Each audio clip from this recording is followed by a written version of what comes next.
اتخطبت اونلاين، كان بيكلم بابا على بوتين ولابس جاكيت البدله ومن تحت بنطلون بيجامه. فين نهال؟ ازيك يا نهال؟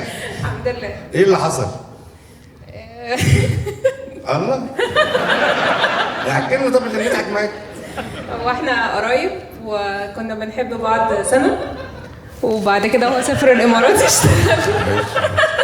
في واحد مختل هنا قرايب بتضحك. قرايب تاني؟ قرايب. وبعدين يا نهال؟ هو كان عايز يخطبني بس ما كانش نافع ان هو ياخد اجازة. ايه؟ اه.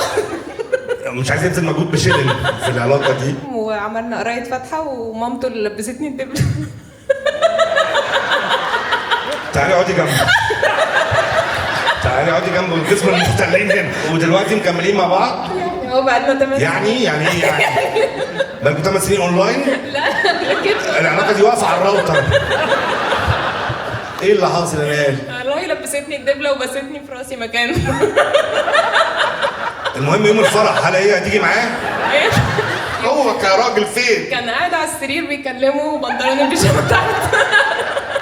وكلمه اخوه كان في السعوديه. هو في ايه العلم التطوير ليه حضرتك؟ في ايه؟ هو كعريس فين؟ كان بيكلم اخوه بقى من الموبايل يخرب بيت علاقاتكم. انا مش فاهم حاجه في العيله دي.